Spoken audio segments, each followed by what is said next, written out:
So in working on these letters, I thought, as I ran into some issues with the last brush pens, that I would have a look at some of the other brush pens that I had to see which ones would work better for this kind of setup.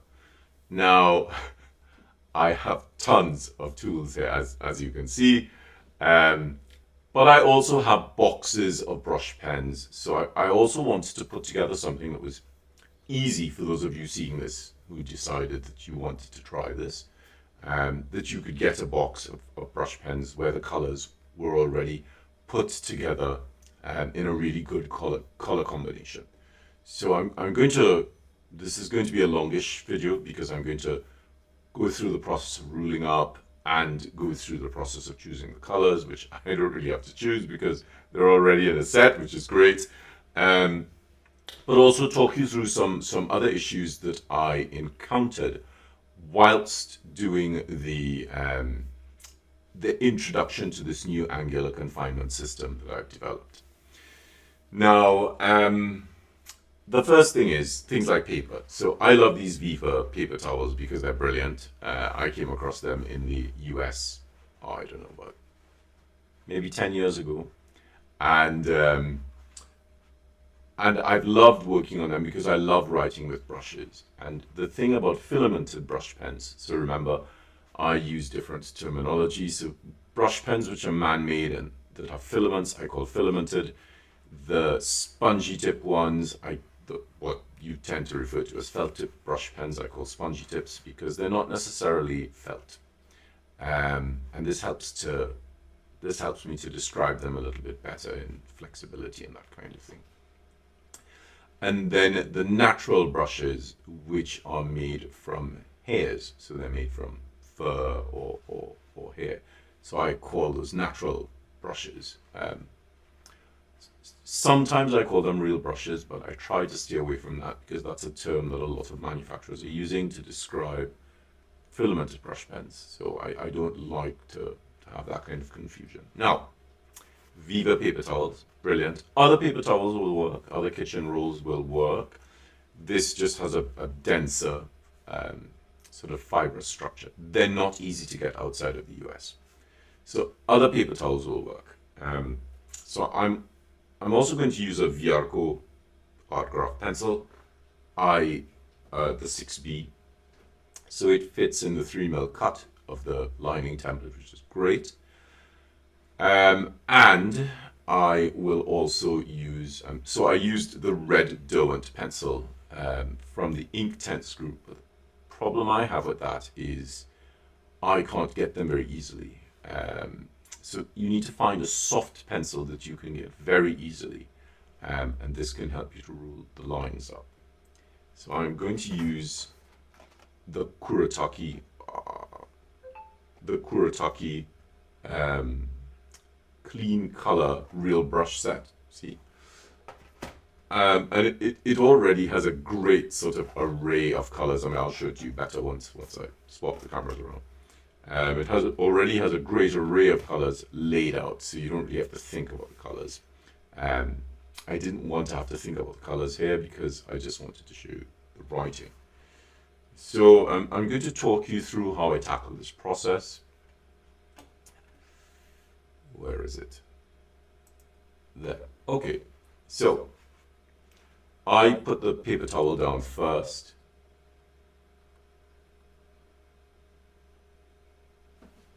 So that's the front side. So I turn it over and I try not to pull the paper towel too much because it will deform. So once I've gotten to about there, you can see the perforation is about here. I hold it flat and I pull from the roll. And I try to pull the same amount at the base. Otherwise it gets too distorted and that can be a little bit problematic to work with. And of course, over the weekend I've taken away my board. I'm just going to grab it.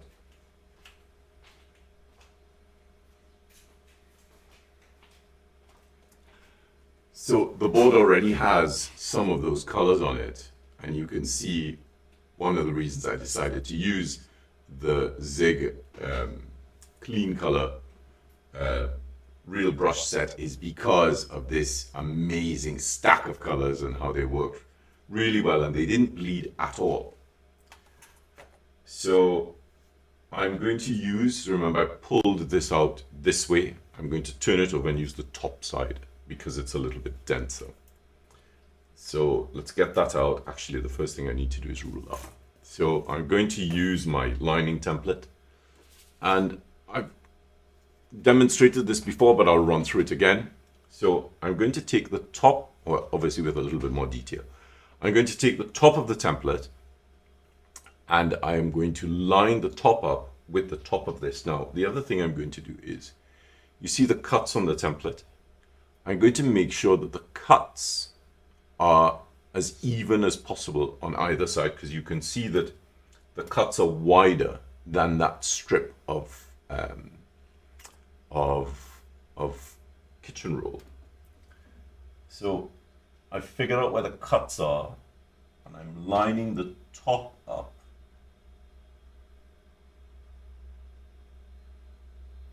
And once that's in place, it's fixed. Now,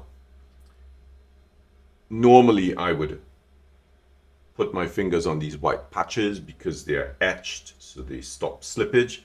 But as the template is not across a whole sheet of paper, I need to hold it at the top first. And what I'm going to do is I'm going to do two down.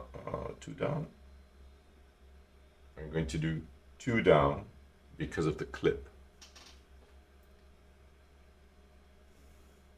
And I'm going to do two. And I'm going to skip one line and do two. Skip a line. So when I do this, skip a line and do two, I actually talk myself through this process. Skip a line and do two. So you see I'm working down the template. Skip a line and do two. Skip a line and do two. And skip a line. And I'm not sure if I'll get another two on this. I might do. And do two. Excellent. Now it's just a napkin. So I'm not sort of being super careful on this as I would on a piece of paper. And then so you'll see there's a 55T here. So I'm going to line that up to the top of the sheet. And there's a 55B down here. Where is it?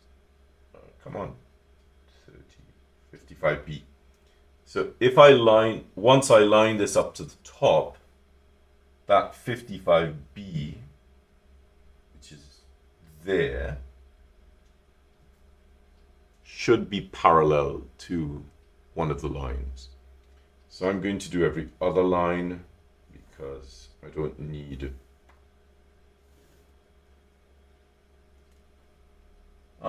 I've skipped one. So I've double skipped it now to try and make it look a little bit even. Okay. Now, of course, the thing that I noticed whilst doing this is I need to clean this afterwards because the lead is leaving a mark on the inside of the cut, which I don't really like. So I keep my template over there so that it's sort of over there in a shelf so that I don't damage it. Okay, let's zoom in and have a look at the writing. Okay. So in the clean color set,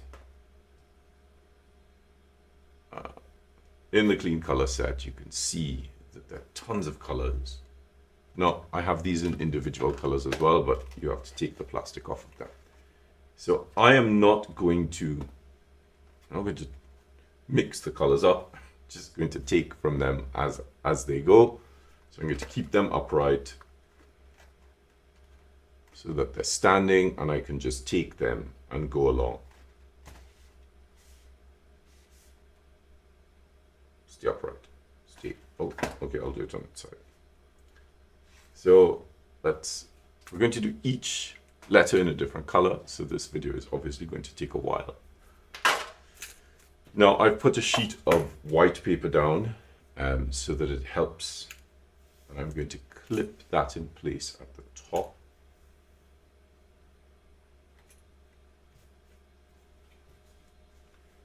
And I'm holding the board at the base. What I'll do is I will basically stretch this just a little bit so that I'm actually writing on a taut surface.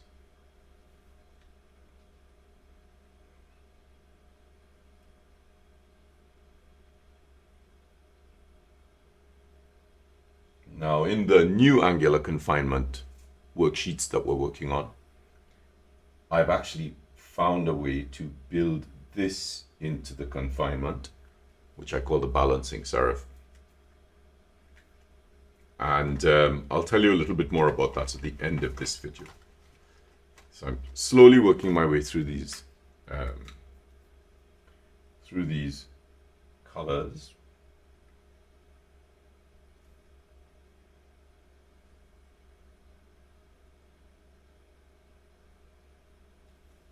And one of the great things about this practice for me is I'm able to work out now which tools and which colors work really well for the brush part of the Angular Confinement worksheets.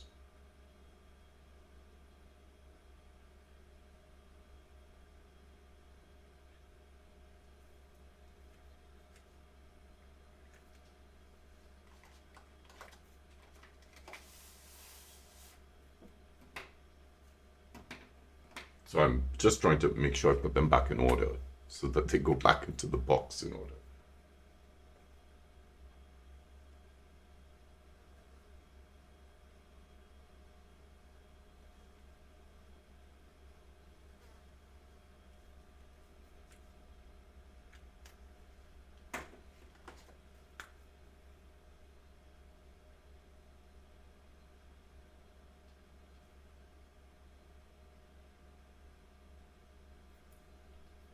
Because one of the great things about the brushes is you can come back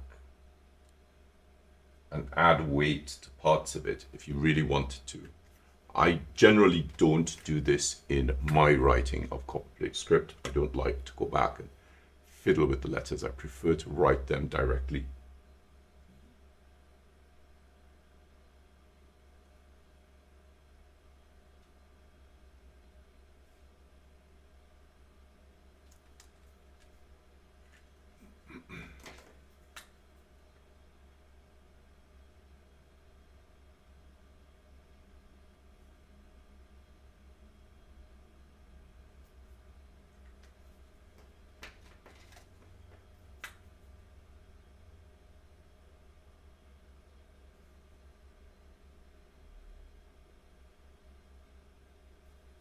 And this is also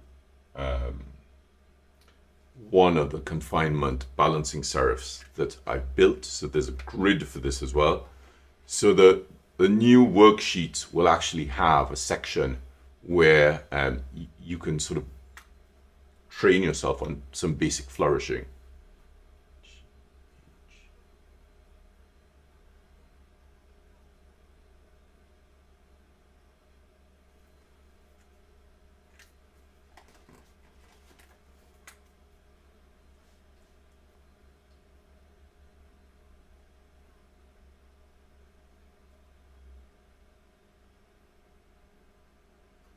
I difference my I and my J by having a little bit more of a dynamic spin on the inside there.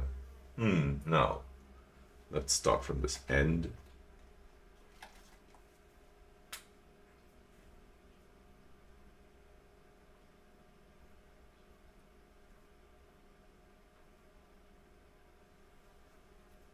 We can bring this from over here. Bit ragged there, sorry about that.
it's really hard to not add flourishes to this because so accustomed to making these letters a little bit more decorative.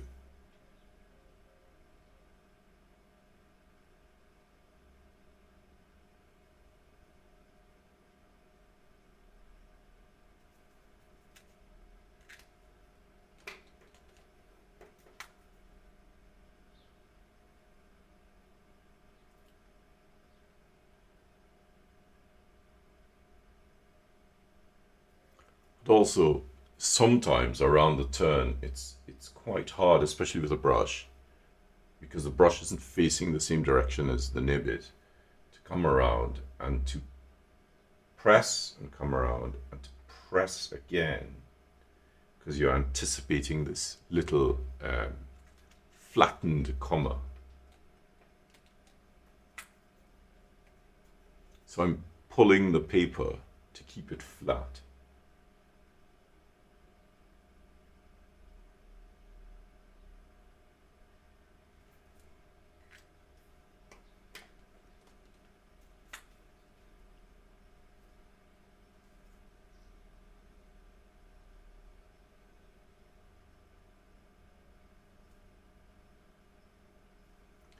And in order to get this momentum to work properly, it really sort of reminds me of my variable velocity facet, because it tells you that each part of the letter is written at a different pace.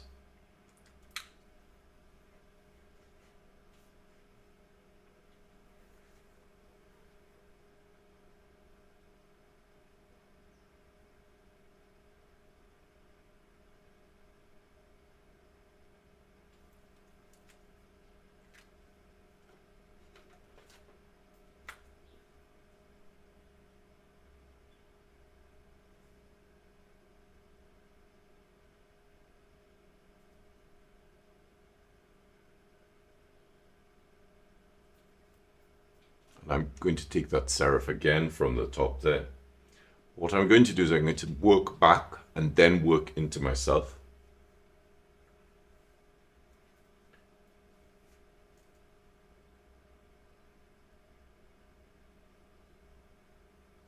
So I plotted it going back, and then I can redo it so that it's in the correct place.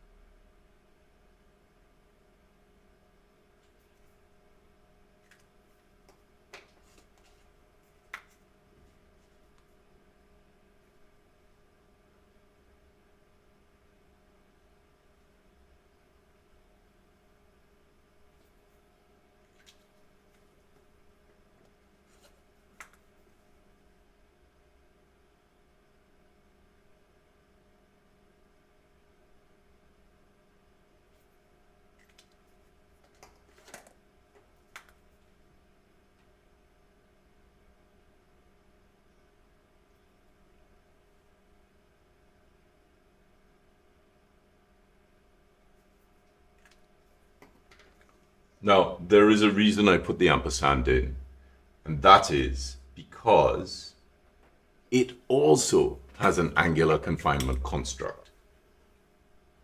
1, 2, 3, 4, 5, 6, 7, 8, and 9. So when we break this up into sixths,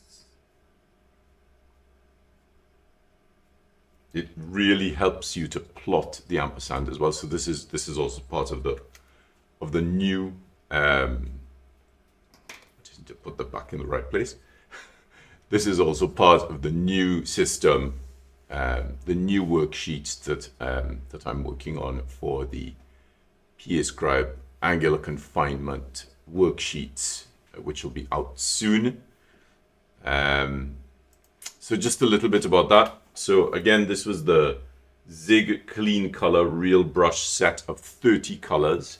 I just need to put them back in order now. I'm using the paper towel, and I'm using my lining template to build the grid onto this. the worksheets are coming out. As you can see, I'm actually really excited about them because I've made some adjustments to them that that have been informed from the last sort of 7 years of using them and trying to make them better and make them easier for you to use and make them so that they can really help you understand Copperplate script without any guesswork. So the structure of the grids really helps to give you a sense of where things are placed and why they're placed where they're placed, where the curves start, where they finish, where they sit in relation to the lines, so that you're not guessing at the shapes. The grid really houses the shapes quite nicely. And the great thing about the grid is you can either work on the grid, you can work on the inside of the grid, or you can work on the outside of the grid. And it doesn't sound like a lot of difference, but when you think that a Gillot 303 can make a really good 303, can make 20 hairline strokes on one of those lines that you print, that shows you that the range of widths and heights, because if you're working between the lines, on the lines, or just over the lines, that can also affect the height of the letters. Not can, but will. So working laterally, it helps to keep the letters. You need to make that decision if you want your letters narrower, you want them a little bit wider, or you want them wider than the narrow. So the grid works in lots of different ways. I'm really excited about it. I'm really excited about sharing this with you. We have a little present to share with you, which I will share with you tomorrow about when they're going to be released and how you can get your hands on a sample sheet so that you can test them out. And then when the pre-order for the grids will be launched, for the worksheets will be launched, because then you can really get cracking on understanding some of these letters and seeing how the Angular confinement system will work for you to help you improve your Copperplate script. So thank you very, very, very much.